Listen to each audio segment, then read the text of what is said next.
Chapter 12. Ahriman woke suddenly, pain and nausea replacing a blank absence of sensation.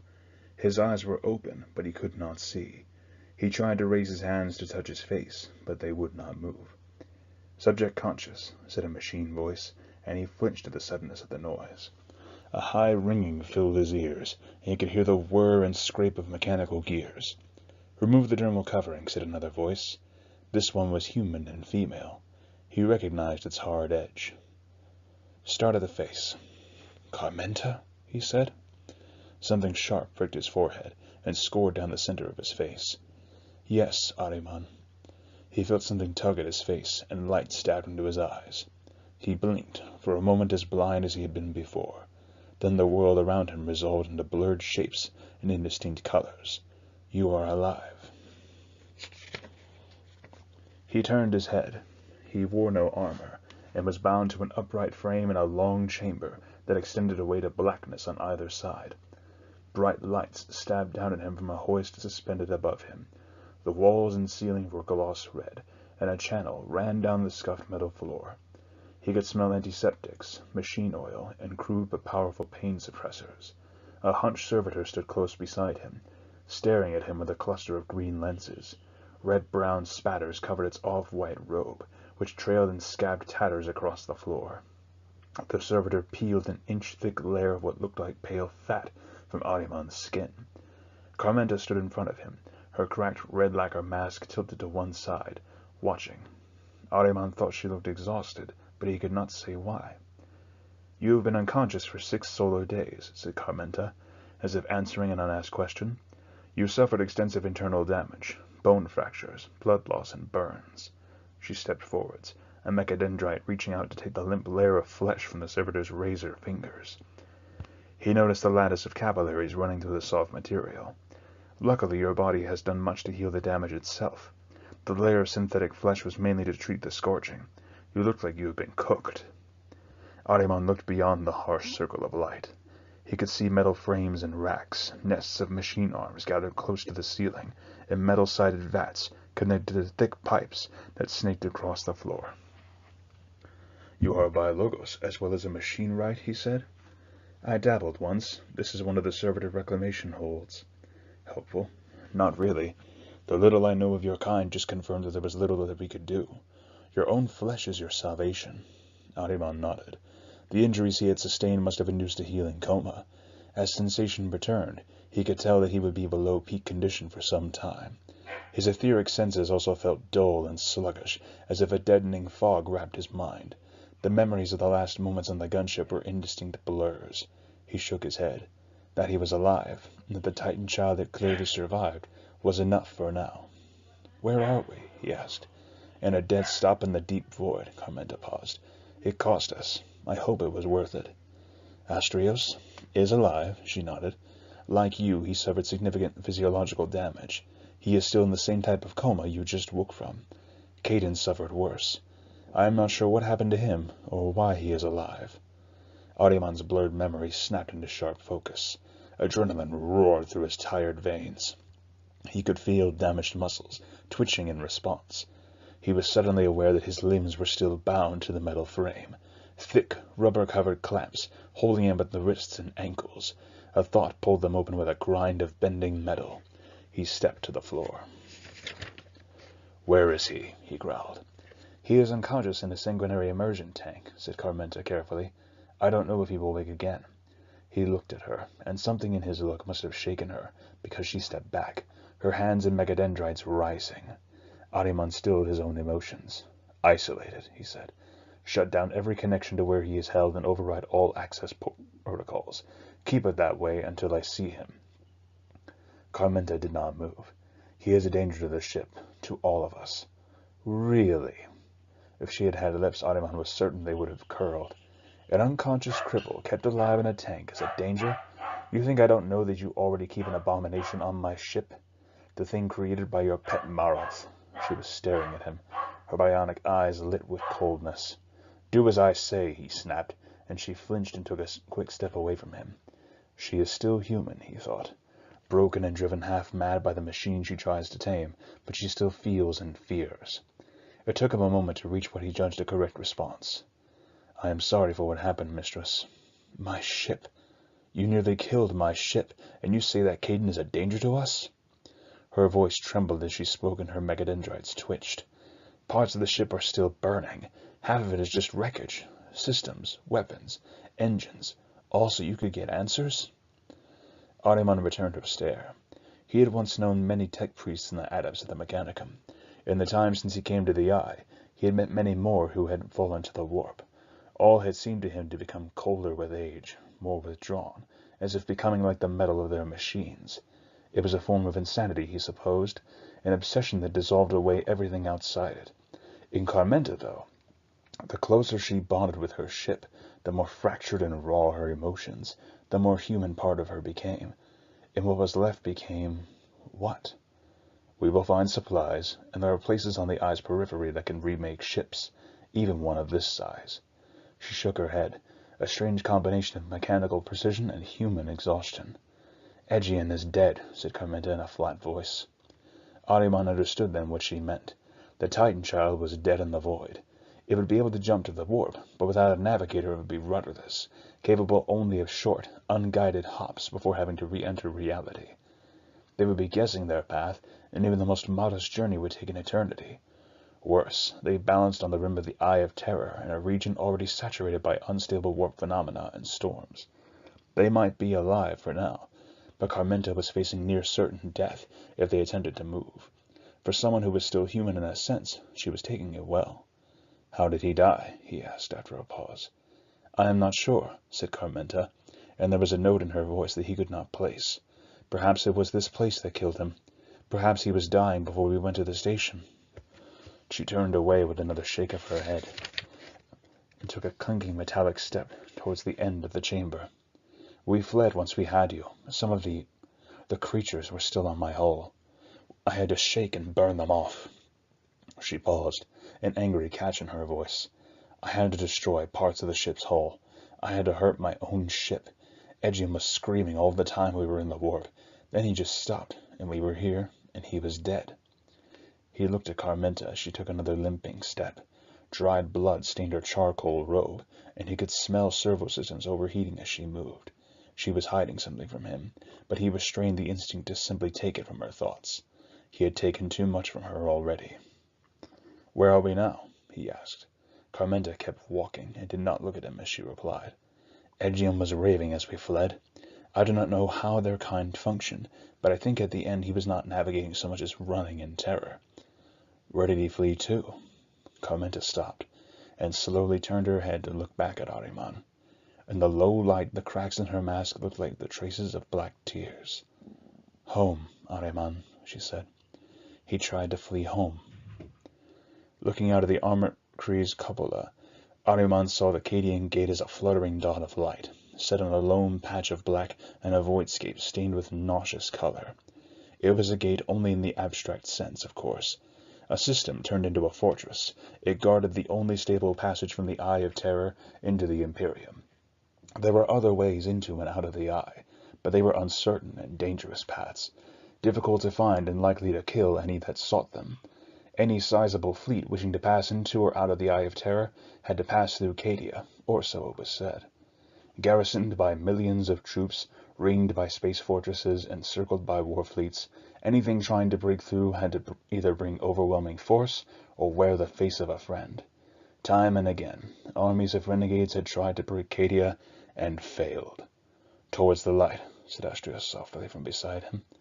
Ahriman glanced towards the librarian. No, he thought. Not a librarian, an acolyte, an apprentice. My apprentice. Astrios still wore the robe the servitors had given him while he slept and healed. Glossy burn scars covered his face and arms, and all his facial hair had vanished. His breath hissed and cracked with the sound of unhealed bones. Ahriman felt an echo of the lingering pain in Astrios' body every time he looked at him. Both of them stood under a wide dome of brass and crystal, high on the spine of the Titan child. Beneath them, the living wreck of the ship glimmered in the curdled starlight. Black wounds like huge bites ran along the ship's hull. In places he could see gas and liquid still venting from holes. The leaking gas formed a mist, which hung over the buttresses and gun towers like smoke rolling over a burned city. The ship was still at a dead stop and had been for days. By the time Astrios had woken, Carmenta had healed what she could of her ship, and Ahriman had brooded on what to do next. He knew, of course, the options were limited, but that did not make them any less dangerous, or any more palatable. After a long moment, Astrios turned his head to look at Ahriman. The navigator ran towards the only light he could see, and it led him here, said Astrios, his breath hissing wetly between each word. All creatures born in the light run towards it when they are afraid. Only vermin run into the shadows. Ahriman raised his eyebrows and looked back to the stars. A dark mood had pervaded Astrios since he had woken from his healing coma. Ahriman had caught snatches of bleak and clouded thoughts the few times that he had skimmed his apprentice's mind. For a while Ahriman had thought it was fatalism, that the fate of his last two Gene brothers had broken Astrios' spirit. But it was not. It was resignation, a surrender to something cold and dark within. This is the closest I have been to the Imperium since you betrayed it, said Astrios. Ahriman was silent for a second. He could recall every day with a precise clarity, but how long had passed since he had last broken the bounds of the eye eluded him. Time in the eye was not fixed. Like a trick of perspective, it changed depending on where one stood, and for how long one looked. Yes, he said. What happened on the station? Why did my brother die? He died because I made a mistake. Just one? Ahriman held Astrios' gaze and nodded. The demon I summoned was already bound to do another's will. My summoning drew it into existence, but once it was manifest, I had no control over it. It was a trap. Someone predicted my actions and acted first. Amon? I think so, but I have no shortage of enemies, shrugged Ahriman, and turned to look down the length of the Titan child to the distant tip of its prow. I want to wake Caden, said Astrios. Ahriman let out a slow breath.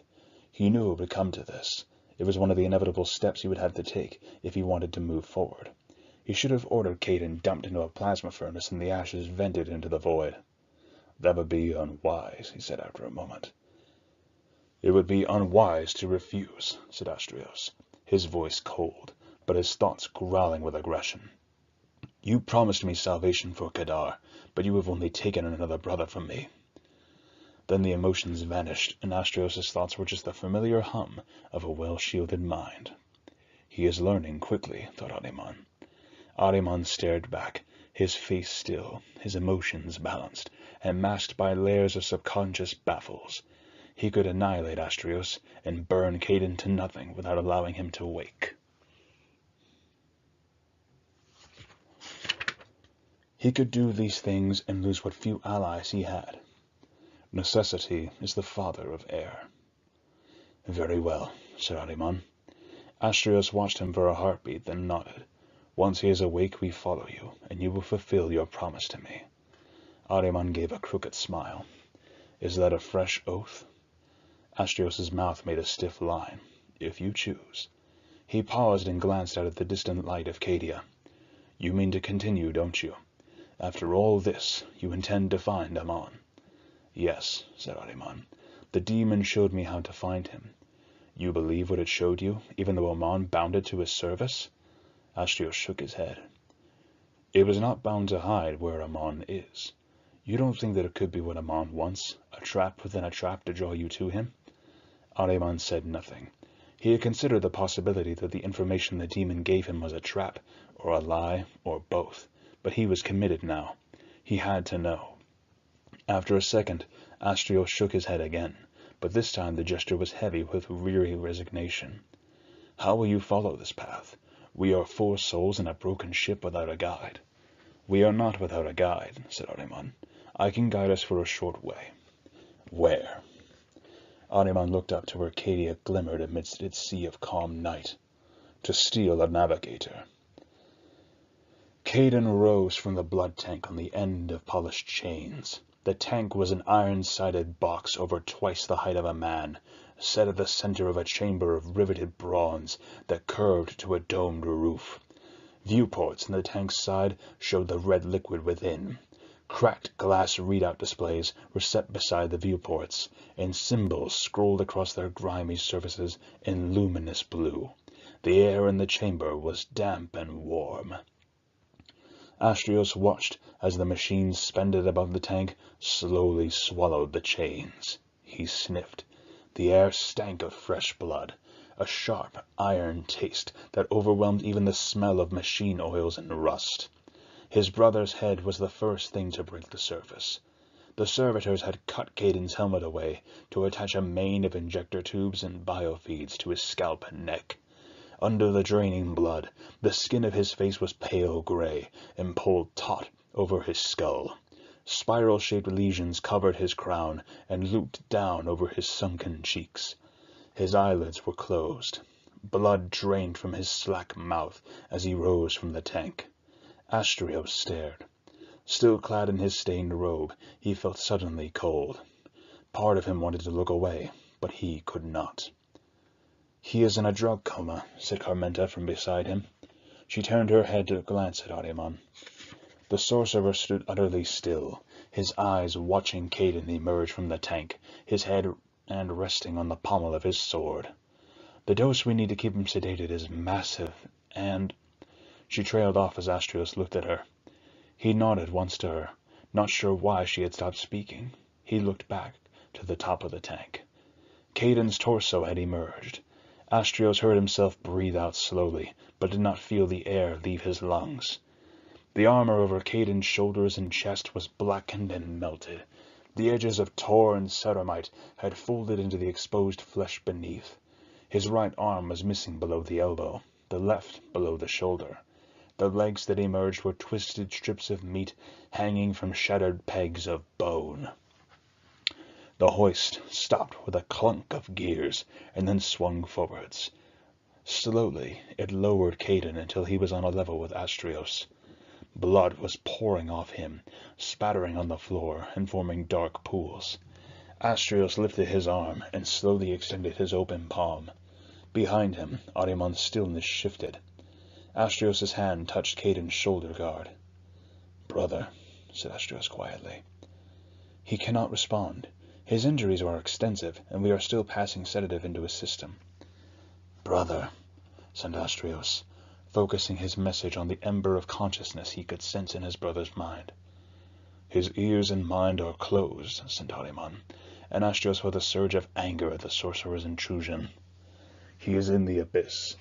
Even if he wakes and can speak, he will not be your brother." A warmth of reassuring emotion came with the sending, like a hand of a friend resting on his shoulder. "Trust me in this." "Withdraw the sedatives," said Astrios. Carmenta glanced from him to Ahriman. "Wake him," he snarled.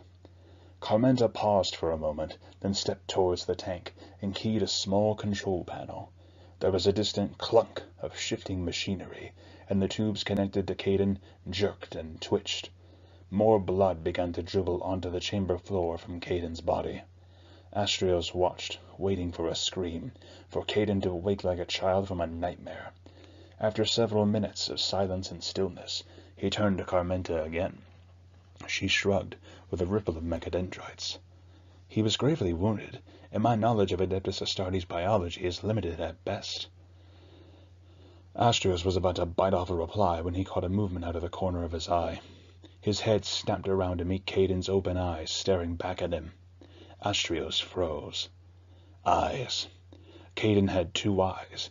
The iris of each was bright green and slit by a black pupil. There was no sign of the augmetic, just smooth skin. "Brother," said Caden, and a wet rasp which became a smile. Suddenly, blood was pouring from his mouth, and Astrios flinched back. Carmenta's megadendrites uncoiled in an eye blink. Only Ahriman was still, his relaxed hand resting on his sword hilt. Caden coughed and spat a thick clot of blood onto the deck.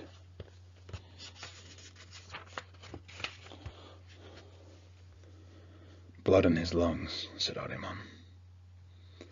"So," said Caden, "are you going to unchain me?"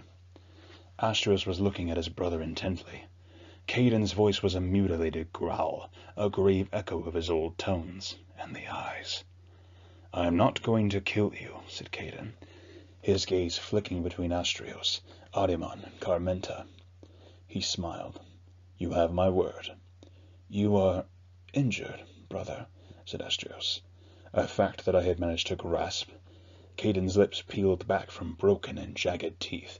He still had not blinked. Astrios glanced at the flesh and armor of his brother's body.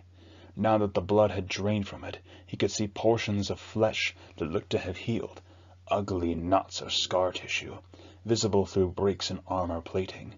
His gaze stopped.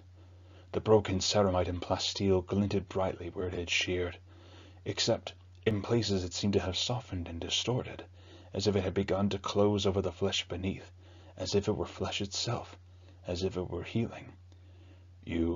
It's gone. See for yourself."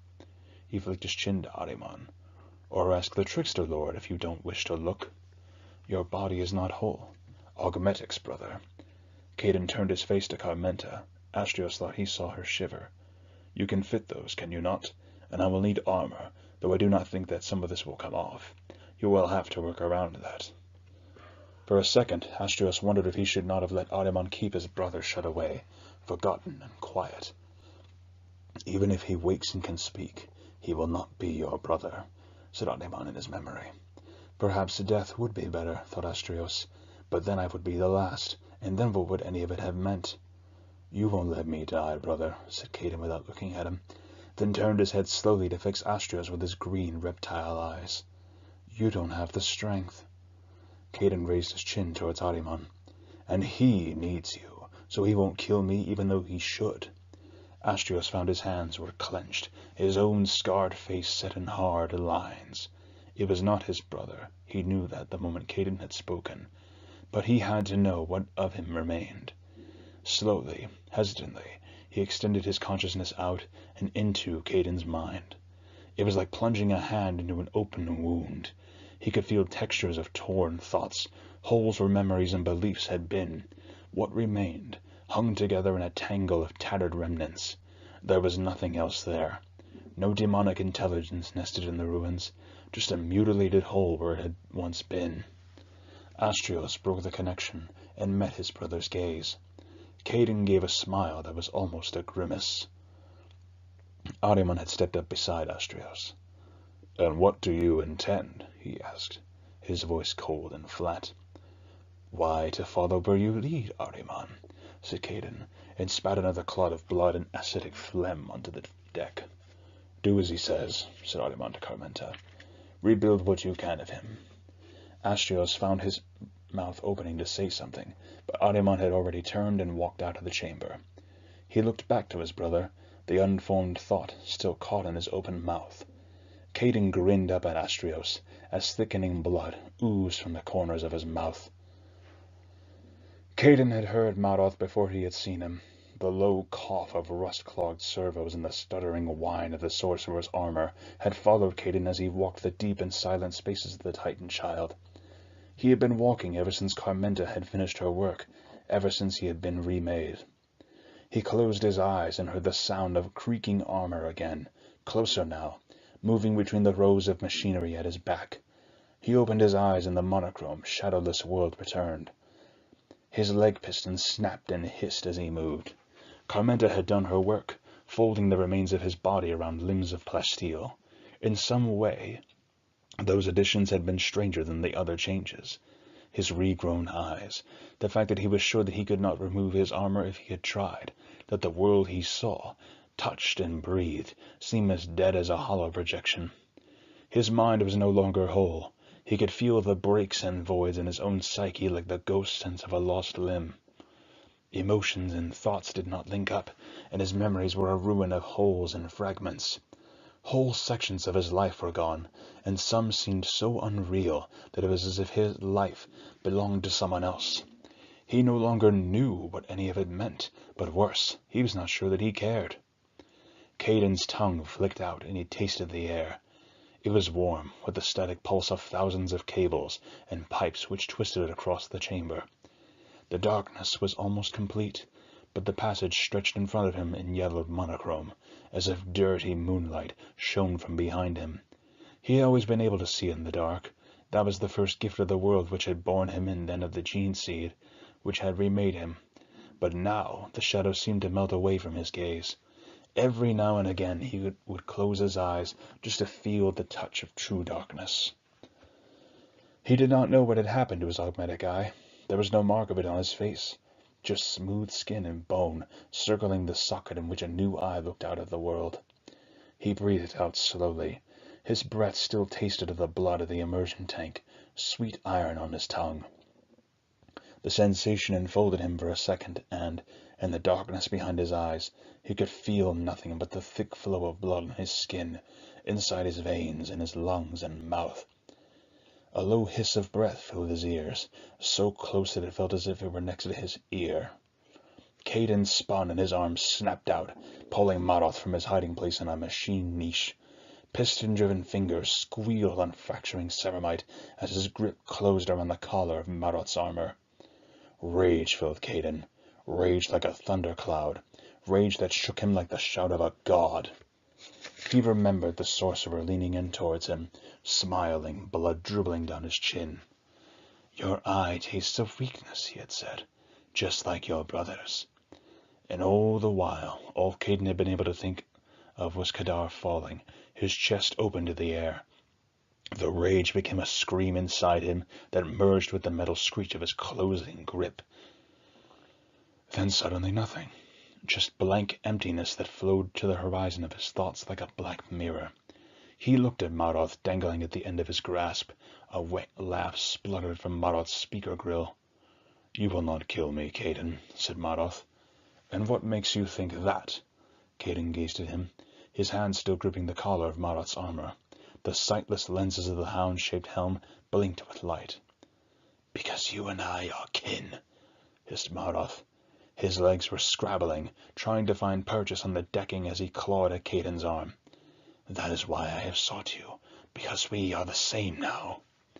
It was Caden's turn to laugh. "We are no kin." The fingers of his hand tightened, and he heard something pop in Maroth's neck. "You are here searching the shadows. You look for yourself, but you will find nothing." Caden reached up with his free hand and gripped Maroth's wrist. Slowly he twisted and heard the armor break and the bones within pop. Maroth screamed, the high sound echoing through the machine stacks before turning into a rasping gurgle. Caden tensed to begin to pull the arm from its socket. Pistons bunched down his arms. "Tell me that you feel anger as you once did," said Maroth, and his voice held no laughter or madness, just a weariness that held Caden as still as if he had been bound to stone. "Tell me that you remember what it was to hate and know why. Tell me that you cannot feel the abyss within your soul." Caden had gone completely motionless. Maroth nodded as if in agreement. "It will grow. Yes, it will. In time you will bathe in blood just to try and remember what it was to feel anything. You will kill and burn all you once treasured and find that it means nothing. The abyss will take all. I know this. It is why I found you. Why I am here." Maroth shook his head, and the gesture, for an instant, was that of Thaddeus looking up at him from the floor of his chamber. "We are falling," Thaddeus had said, "and the sun is a vanishing memory." Caden felt his hand tense to snap closed, then he breathed out and dropped Maroth to the floor. He looked down at the broken being that had once been a man, and then a space marine, and now was just a creature. He watched as Maroth patted at his cracked armor like an animal licking a wounded paw. He could see nothing of the strength of a warrior, nothing of the pride of the gene seed and tradition that had once made Maroth. He saw only filthy armor, hiding a body within that had nothing left to it but the next breath coming from its mouth. "We are the abyss's hollow children, you and I," said Maroth, and cocked his head as if waiting. Caden watched him for a heartbeat, and turned to walk away. After a second, Maroth scrambled after the sound of footsteps. Ahriman shook. Blood had run from his eyes and dried in long brown runnels across his cheeks. Sweat sheened his skin, and his mouth was numb with repeating the same phrases for days. But this place has no days, he thought. No days and no nights. Just the slow-moving surge of thoughts and emotion, rising, spiraling, and falling, like the deep tides of an ocean, like the winds of terror, like the sway of a forest. He realized that his focus had slipped, and that the next ritual phrase had almost caught in his throat. He forced his mind back into the rote pattern and aligned his heartbeat to the rhythm of the words coming from his dry mouth. He sat on the bare metal floor of the viewing tower where he and Astrios had looked towards the Cadian gate. Black iron shutters closed off the view beyond the crystal dome above. The only sound was that of his slow breaths. A polished circle of silver hung in front of him, suspended by his will, its surface rippling with the reflected light of another world. He gazed into the mirror surface, watching patterns form, his mind shifting between remembered stores of symbolism. Reduce engine output by 2 fifths. Allow us to drift for 6 seconds, then continue on previous vector. The effort of the sending forced fresh sweat to bead his bare arms and chest. He felt Carmenta understand the message, and sensed the Titan child's engines dim in response. Astrios sat opposite him, mouth closed, his mind siphoning strength into Ahriman. Even with such support, scrying their route towards the Cadian gate was draining Ahriman to the point of delirium. They were traveling a relatively short distance, at least in terms of real space. In the warp, though, distance meant nothing. Thought, emotion, imagination, and dreams were more real than anything physical. A true navigator was able to look directly into that unreal realm and read its tides. Ahriman knew that what he did was a shadow of that ability. Where a navigator saw the warp directly, Ahriman was looking at an echo, captured by ritual and interpreted by symbolism. It was as crude as the ancients divining the course of the future in the coiling of smoke, or the way that sand fell from a child's hand. Yet crude or not, it took his entire mind to avoid the reefs and storm tides of the warp before the ship hit them. He had not blinked since they had entered the warp. He could not. One missed instant of perception would end them all. On the scrying mirror, the patterns of light and color shifted suddenly, and he felt his mind reel. A wave of dizziness and nausea rose from his guts, and he fought it down, focusing on the changing patterns and colors. He clawed for understanding of what he was seeing. Then, without warning, he had clarity. Exit. Now. The thought blurted from his mind, and a second later he felt a slippery sensation beneath his skin as the Titan child dived back into real space. Ahriman did not move. In his mind, the oracular calculations spun on like cogs driven by a still tense spring. The scrying mirror still swirled with color and light. "We have made translation," came Carmenta's voice over the chamber vox speaker. Ahriman did not blink. His consciousness was fading. Only the rote processes he had held steady in his mind while guiding the ship were still running. On the polished silver of the mirror a shape appeared, like a shadow cast through mist. What is this? What am I seeing? The thoughts formed in Ahriman's mind, but the momentum of his ritual had unwound, and blackness rose from within to claim him.